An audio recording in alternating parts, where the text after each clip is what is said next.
Good morning students. हम पढ़ने जा रहे हैं वाक्य भेद।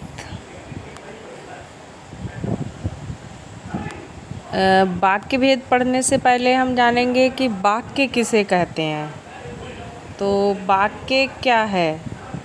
वाक्य सार्थक शब्दों का ऐसा व्यवस्थित समूह है जिसमें आशय पूरी तरह स्पष्ट हो जाए, वह वाक्य कहलाता है। अर्थात हम जानते हैं कि वाक्य जो है वो सार्थक शब्दों का समूह होता है ना। लेकिन उसके लिए केवल समूह होना आवश्यक नहीं है, ऐसा समूह होना चाहिए जिसमें जो हम कहना चाहते हैं, जो हम दूसरे को बताना चाहते हैं, हमारा जो आशय है वो पूरी तरह से स्पष्ट हो जाए, तभी वह वाक्य कहलाता है ना। तो इस तरह से हम क्या कहते हैं, वाक्य क्या है? सार्थक शब्दों का ऐसा समूह, व्यवस्थित समूह है जिसमें जो अर्थ है वो पूरी तरह से स्पष्ट हो जाए, वही वाक्य कहलाता है। अपने विचारों को दूसरों तक पहुंचाने के लिए हमें वाक्यों का सहारा लेना पड़ता है। किसी भी वाक्य में दो चीज़ों का होना आवश्यक है, शब्दों का व्यवस्थित समूह और दूसरा उस समूह का अर्थ पूरी तरह से स्पष्ट होना। शब्दों का व्यवस्थित समूह से तात्पर्य हमारा क्या है कि अगर हमने शब्दों को उल्टा सीधा क्रम में रख दिया तो क्या होगा, उसका अर्थ स्पष्ट नहीं हो पाएगा। इस तरह से शब्दों का व्यवस्थित समूह हो और उसका अर्थ स्पष्ट हो जाए, जो कहना चाहते हैं, तभी वो वाक्य कहलाएगा। वाक्य के अनिवार्य तत्व क्या हैं? पहला है आकांक्षा। आकांक्षा अर्थात इच्छा, है ना। वाक्य में एक पद को सुनने या जानने के बाद आगे के पदों को जानने की उत्सुकता पैदा होती है, अर्थात इच्छा पैदा होती है। जैसे सोनू खाता है।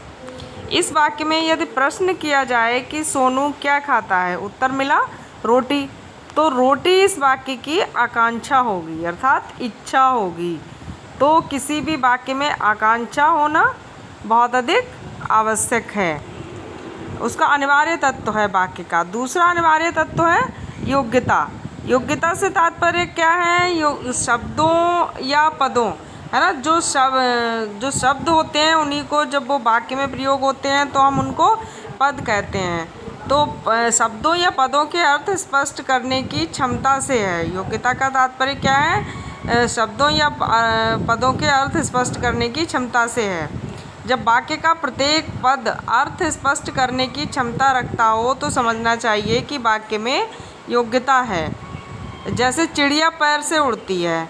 अब इसमें क्या है, ये इस सेंटेंस में वैसे कोई कमी नहीं है, लेकिन क्या है, इसके जो पद हैं वो अर्थ स्पष्ट नहीं कर रहे हैं। पैर से उड़ा नहीं जा सकता है, चला जा सकता है, इसलिए इस वाक्य में क्या है, अर्थबोध की क्षमता का अभाव है ना। अर्थ जो है वो स्पष्ट नहीं हो पा रहा है। अगर यहाँ पर होता चिड़िया पंखों से उड़ती है तो ये अर्थ स्पष्ट हो जाता, है ना। चिड़िया पैर से उड़ती है, इसलिए इसके जो पद हैं, जैसे इसमें जो पद प्रयोग हुआ है पैर, वो अर्थ स्पष्ट करने की उसमें क्षमता नहीं है, योग्यता नहीं है, इसलिए इसमें अर्थबोध की क्षमता का अभाव है। तो दूसरा जो वाक्य का अनिवार्य तत्व है वो क्या है?